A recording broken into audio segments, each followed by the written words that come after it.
Hello, and thank you for watching 24+. I'm ABC24 anchor Pepper Baker. Today is a special day because it's the first day of early voting for Shelby County's general election and Tennessee's state and federal primaries. Democratic State Representative Justin J. Pearson out of Memphis has some special guests in town to support his campaign for the 9th Congressional District. So here at the table today, we have, of course, State Rep Justin J. Pearson. We have Congresswoman out of Massachusetts, Ayanna Pressley, and we also have Congresswoman Summer Lee out of Pennsylvania. And you both were the first women of color to be elected to your congressional positions for those respective states. So, wow, what a moment for us, for me, and this table. I just think that's incredible. So welcome to Memphis. Thank you all so much for being here. And just want to start with Congresswoman Lee. Why was it important for you to be here today? I think we are in such a moment, and I think it's so important right now that we show that we don't consent to the things that are being done to us by the federal government, the things that are being done to us by some of our state governments, and that we have to show people that we're willing to fight for them no matter the conditions. So I think for us, we want to show the nation that the South is worth fighting for. And not only is the South worth fighting for the South in and of itself, but because everything that we care about, especially if you're a progressive, if it's voting rights or environmental justice or education, all of those things are now tied to the fate of these black districts that got gerrymandered and for their ability to fight back against these racist gerrymanders. So we want to be here for that. And we want people to know that we're fighting because they're fighting and that solidarity is really important. Yeah, it's definitely an important time in history at this moment, which brings me to my next question, Congresswoman Pressley. Why do you think Memphis, or what role does Memphis play in the national political conversation?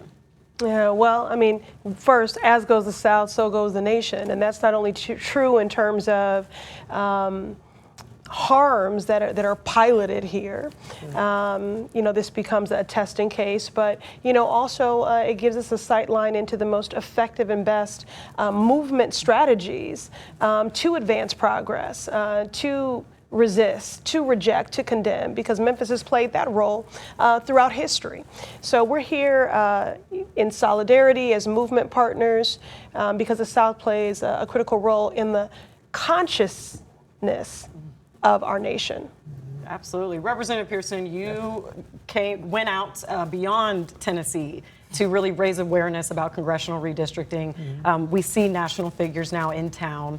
Just how has that been going? What's the passion and just the purpose behind that? Yeah, I mean, we are in one of the most significant and consequential congressional races in the United States of America. It's no coincidence that we were the first state in the union to take away the first majority black district, and we are in the fight for our voting rights and our civil rights. And it's really powerful to have extraordinary congresswomen who understand the vital importance of this congressional race, but also the message that it sends that we are fighting back against white supremacy and against people who are trying to strip away voting rights that were earned, that were fought for, that were gained by people giving their all, including their lives, for us to have it. And so this just shows our fight here in Memphis, our fighting District 9 across the state of Tennessee and across the country really matters and has a lot of value. Definitely. We will unpack that congressional redistricting for District 9 in a little bit, but you all have chosen to support State Rep Justin J. Pearson for his congressional campaign. What's so specific about his experience and his priorities that he's running on that you believe makes him the best person for the job? Yeah. Can I say that today, the first thing we did, you know, when we got in and we touched ground, we went on a tour. We called it the Toxic Tour, but it was essentially an environmental justice tour. And when I was on it, it was just so striking to me that this is the exact thing that we fight in Western Pennsylvania. The company might be different, but the pollution, the harms, the cycles, it's almost formulaic, I said, right? It's almost formulaic what happens to marginalized people, disenfranchised people through environmental racism and environmental justice. And what I see in justice is almost, you know, kind of a mirror of the fight in the way that I came in. I was also a state rep before I went to Congress. We were also fighting back against environmental pollutions in our district. He understands how important that organizing struggle, being in connection with the people on the ground, bringing them into the work. I know that there's a lot to be said about the types of people we need in Congress. Right now, we need people who are bringing new, fresh perspectives. There are enough people who are beholden to the CEOs, to the companies. We need those folks who are beholden to the aunts, right? Who are beholden to the grandparents, who are beholden to the kids with asthma, who are beholden to those everyday people who are never going to go, they're not going to walk the halls with us, not often. But they should be there even when they're not physically there. And that's what Justin has always done. You were very vocal about XAI from the get-go. You know, and we're starting to see in East Tennessee where there's a pause and hesitancy to data centers. And from your experience, was that somewhat the same in Pennsylvania, where it started to have a little bit more consideration of where they were placed? People are, first of all, people are tired. You know, it's data centers today. It was fracking before that. It's whatever refinery, whatever mill before that, but it's always the same communities. That's right. And it just feels like these sacrifice zones are always expected to take whatever it is that they give us. But when we come to ask questions, or we come to figure out what are the community benefits, if any, right? We are almost always told that we just have to suck it up. So I think that there are a lot of questions about this and a lot of conversation, not just about what the technology can mean for our communities, but what are the health impacts for our communities? What are the costs and benefits that they don't want us to have these conversations? So a lot of our communities, whether or not they have well-formed, you know, opinions or decisions on the data centers themselves, they do know that these conversations look familiar, and they know that the tactics are looking familiar. And if we don't get on top of these conversations, we're going to find ourselves again in a familiar situation. So that's why people are starting to perk up in Pennsylvania, and obviously here too. Wow, lots of similarities across the country. Sure, and again, our destinies are tied, and that's why we're compelled to be here. You know, from the Commonwealth of Pennsylvania to the Commonwealth of Massachusetts. You know, from Massachusetts to Memphis.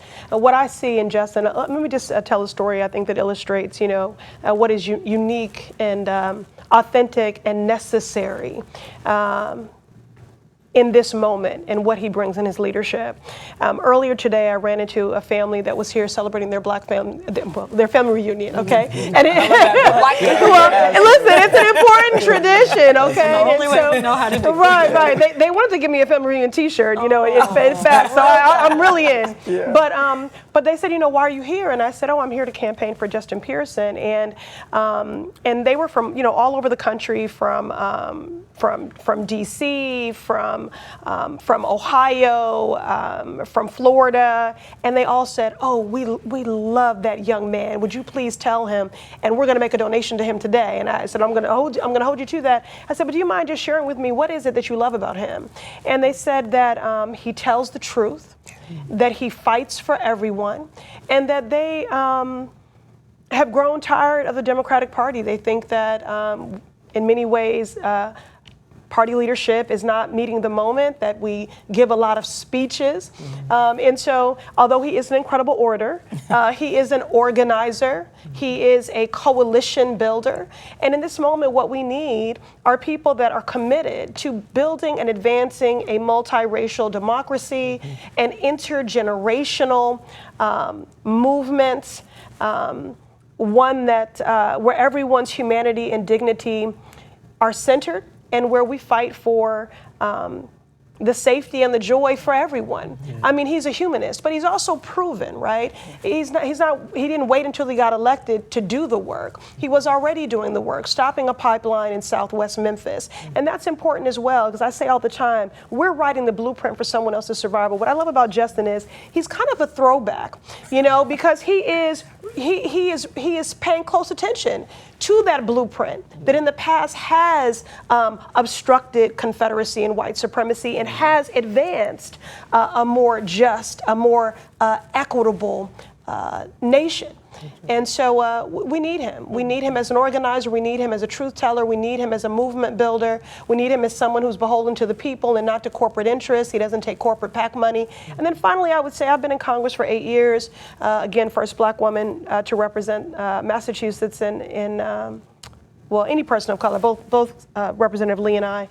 It took 230 years to break that ceiling, but when I ran in 2018, I ran on a platform of Medicare for all and abolishing ICE, and didn't take corporate PAC money, and canceling student debt, and all these things that people treated as if they were fringe, radical, you know, marginal issues.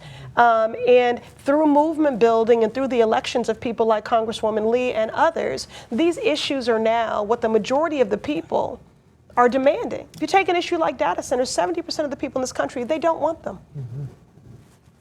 Wow, mic drop moment there. Okay, yeah. No, that's strong. So you all are Massachusetts and Pennsylvania, but at the end of the day, Tennesseans have to vote Representative Pearson in. So how do you all think your influence will get Tennesseans to care enough to get out and vote for him? Let me just say, I take that actually very seriously. I don't take lightly endorsing people because I recognize that, we don't always, we don't come from these places. Where, I don't know the people of Memphis, but I do. And that is the thing that gets me. And when I do know the people, because I know what people are struggling with on the ground, and I know the type of fighters that they deserve. So for us, I know that we recognize that, we may not be the representatives here, but we have been in Congress, and we've seen the way that people move when they get complacent. We've seen the way that they move when they are too tied up in these systems and these institutions that haven't worked. And we've seen across the country with our districts, with people from our districts, poor and working people, black and brown folk, what those folks are just yearning for in this moment. And I see reflected in Justin somebody who is willing to go into this place, not as an attempt to get into fit in, but as an attempt to get into upend, to upend the ways that we've done things, to upend the status quo that's led us along this route, right? We could recognize that there is a very big difference between the parties, but that the blame for how, or the accountability and the responsibility for how we've gotten here, right in the teeth of fascism. It took a lot. It took a lot from our institution, from leaders who have been in it. Lessons learned. We need people who are ready to come here today. We need districts that are ready to send them, who are sending people with joy, with energy, with fight, with strategy that reflects the same energy, joy, fight, and strategy of those people on the ground. So we're here to encourage them. Or we recognize that they're going to make their own decision at the end of the day, but we want them to know that we're here with them, that they're not alone in this fight, that they have, and that Justin, their representative, will have the shared experiences of all of us who have come before him, and that he will bring to us all of the lived experiences from them. And that is a symbiotic relationship. So I think hopefully that people will, see the work that we've done and hope that they can get someone and know that they can get someone with that same energy. You all are able to give a peek into what Congress is right now, or how it is right now, and how he'll be able to contribute in his work to what you're doing now and why he's so needed. So that's an important perspective to have. Congressional redistricting here, of course, big topic. It made headlines. You're the front runner on those headlines. There's supporters of it who argue that it was just a partisan situation, a matter of getting more Republican control. Now, other people are saying it had to do with race. How do you all view those changes, and what impact do you believe it's had on District 9? Well, let's say this. Let's just tell the truth. And Republicans did tell the truth. They said, we use census data to determine how to break up the 9th Congressional District. The census data does not have your political affiliation, but it does have race and demography information. They used race to split our district almost perfectly into thirds to dilute black political power. But the question we are asking ourselves right here in this district is that enough to stop us?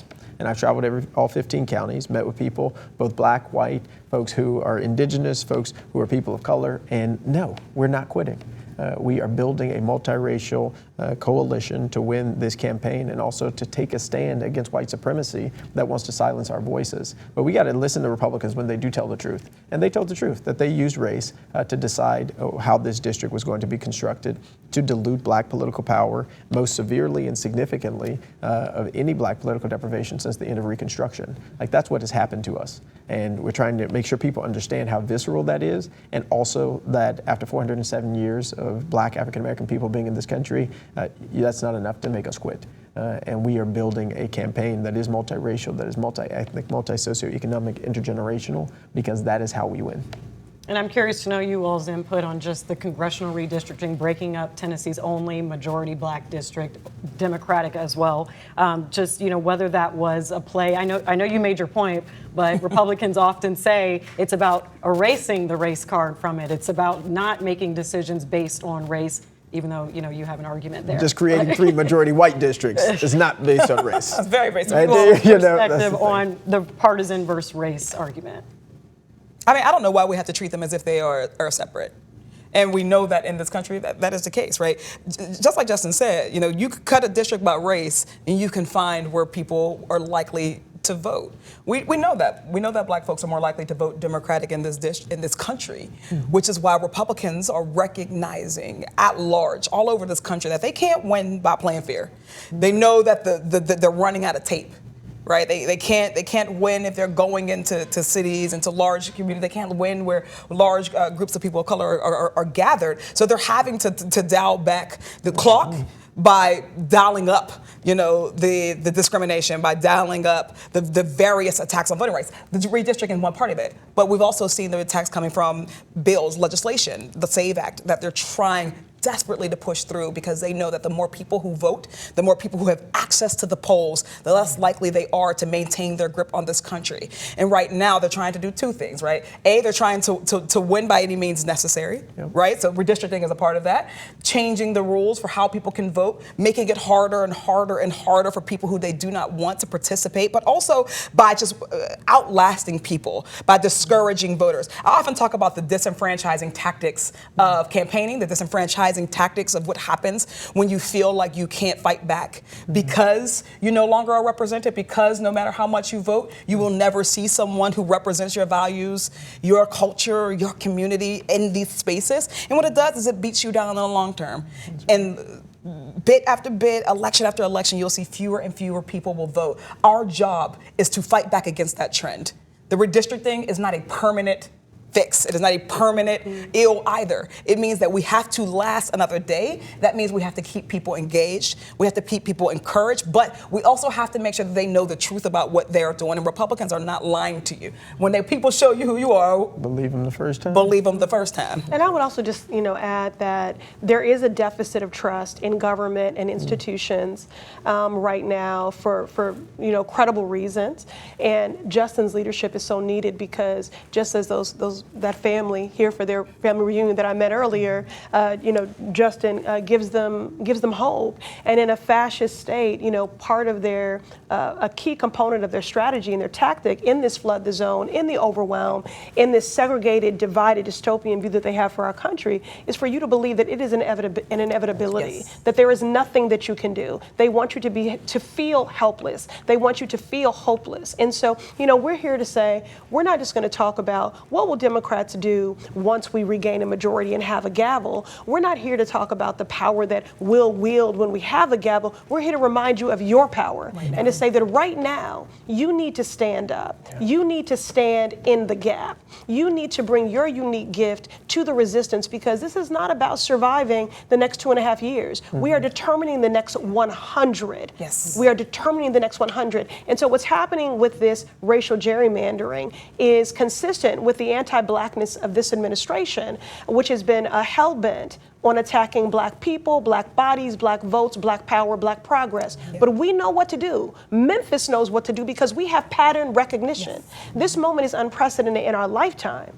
But as we celebrate, commemorate the 250 anniversary, we've been here longer than that, but as we commemorate that, the next 250 they must look better. Yeah. They must look different. They must look more equitable and more just. So we have pattern recognition and we know exactly what to do, to weather this storm. And then ultimately, when we get to the other side of this, to do the work of reconstruction, because we will have to do that. And I trust this young man to be an architect of that. Okay, wow. We have two lasting questions here because I know you guys have a busy day and a big event. I want to talk about the event, but before we get to that, you do have a tough primary and arguably an even tougher general. Yeah. So just what do you all see as his biggest strengths, and how do you plan to appeal to voters in the entire district, especially those who traditionally vote Republican? Yeah, look, we went on, like I said, we did a 15-county tour. We're going to be doing it again. We're going to go meet people, and you win elections eyeball to eyeball. So it's getting to know folks. But the truth of the matter is the issues that Republicans, independents, and Democrats have are the same. It's a system that's been rigged against us economically to the benefit of billionaires and to the detriment of everybody else. It's dealing with the fact that 16 rural hospitals have closed in this state since 2005, and the people who are in power now have been in power, and they haven't done anything about it. We don't have to change our messaging. We have to keep telling the truth. And we know the people who are going to be on the other side of this race in the next 100 or so days, they're going to lie, they're going to try and cheat, and they're going to try and steal the election. And our responsibility is to tell the truth, to show up, to make sure we have election protection, and meet voters where they are. Everybody is struggling right now, unless you're a billionaire. And our job is to say we've got a pathway to make sure we have a increase in the minimum wage, to make sure we expand the amount of resources for Social Security, helping to lift children out of poverty with an earned income tax credit. Like, we have actual plans and solutions to these problems. We're not beholden to corporations. We don't take corporate PAC money, unlike most of the other people who are in this race who are elected officials. And that is what is resonating with the farmers that I'm talking to or with the pharmacists. Okay, good message there. You all just have any points to make just about how the fact that it is Tennessee and, majority conservative, and there's just an uphill battle with that, and just how he will prevail? Well, Tennessee is, when we say a majority conservative, recognizing that it's not always that way. Right, it hasn't always been that way. And it doesn't always have to be that way. And the redistricting tries to compound that, right? It tries to make and give the illusion that there is more support for a particular agenda than there actually is. But we know, because this district existed just 2 months ago, just 3 or 4 months ago, there was a district here in the state of Tennessee that was a blue district. We know from 2 years ago or 4 years ago that there was another district. That's right. So there are people within this district that span the ideological perspective. And I think that the thing that I think resonates with, I think, how Justin moves and how so many others in our movement move, is that we recognize that people don't necessarily orient themselves on this left to right spectrum, right? People want their daily needs to be met. They want to know that their representative, that their government will see them and hear them, and that when they have a cry, that it will actually be heard. Wherever you go, whether it's a rural community or an urban community, we have hospitals closing, we have monopolies forming. Whether you are in a blue state or a red state, we have people who are struggling with the cost of gas, to the cost of their utilities, to the cost of their groceries, right? Wherever we are across this country, we have people who are making tough decisions, whether they'll have to pay for their medications, or they'll have to pay for their child to go to college, or they'll have to pay to keep a roof over their head. Those are decisions that Americans of all stripes are tired of making. And we need people right now who know that the problem is the game itself. Right? There is a lot of talk about the difference between workhorses and show horses, and we hear various narratives. And I mention that not to bring up the arguments of others, but I mention it because what I've seen and what I've learned in my time in government is that as long as we play the game of our oppressors, we cannot ever get ahead. And what we need are people who are ready, not just for what we're building next, but who are doing it now. We have to create the conditions that we can survive in and that we can thrive in. And Justin, coming from a legislature that has not necessarily been a comfortable place for people who are black or brown, for people who are progressive, for people who are liberal, for women, for LGBTQ folks, for people who look very different and very similar to each other, we need people who are going to build those coalitions. We need people who are going to fight differently than we've seen before, but still with the historical lineage. That's right. That keeps us and got us here this far. We need to bring out all the stops. So we don't need to necessarily do the same things that done. That's how we got here. I think that this time is calling for something different, something bolder, something bigger, and everybody can't meet that moment. And I also think just meeting people where they are, actively listening to them and governing in ways that are cooperative. I know that he does that. I don't, listen, I don't endorse candidates. I endorse work. I endorse policies. I endorse vision. And those are all the things. We have the moral clarity here in Justin. We have the conviction. But most of all, we have the consistency. He is not reinventing who he is. He is not new to this. He has been true to this. Whether you're talking about taking on the NRA, whether you're talking about environmental racism, whether you're talking about challenging those who seek to weaponize religion and faith, people who claim they're doing things in the name of God, but every day moving in ways that make people hungrier, poorer, sicker, and less safe. But the truth-telling piece is so important because even people who tend to be more conservative or perhaps supported the current occupant of the Oval Office, this is not what they voted for. They voted for someone that said they would be a peace president. But certainly has done everything antithetical and in contradiction to that. Someone who said they would attack affordability, but has attacked anything and everyone but affordability. So they have the expertise of their lived experience every day, and they know that their lives are harder. Everyone. Okay, last question here, because in the sake of time, man, you all are powerful with your words. I love it. You're doing a rally tonight, or at 5:30, I think it begins, and I have a picture here, but we also have it posted right there at New Direction Church. This is off Winchester Road. Get Out the Vote rally, and you all will also be joined by Congresswoman Alexandria Ocasio-Cortez, which is she's affectionately known as AOC. What can people expect tonight, and what message do you plan to send? Yeah. Come out tonight. I'm looking at my camera. Come out tonight at 5:30. Get there. Doors close at 6:30. It's going to be so inspiring. It's going to be energetic. We're going to have a lot of important moments, recognizing some of the victims who we've lost to the Memphis Unsafe Task Force, hearing from people in the community who are fighting for environmental justice, fighting against environmental racism, and we will have these 3 amazing congresswomen who are bringing their experiences and obviously their intellect, their strategy to Memphis to inspire us and motivate us in this fight, not just for a congressional seat, but to build this movement for justice rooted in love. Absolutely. You all will get some good FaceTime if you haven't already. I'm sure you all have had a long day, but just anything else you want people to know about tonight's event? Come and find out. Oh, hey, I like it. All right. Well, thank you all so much for the time, and we'll let you get back to your busy day. Thank you, State Rep Pearson, Absolutely. Congresswoman Pressley, Congresswoman Lee. You all were a pleasure to have, and thank you for watching. Be sure to follow ABC24 for all of our political coverage leading up to the primaries August 6th, and then later on for the general in November. Thank you for watching.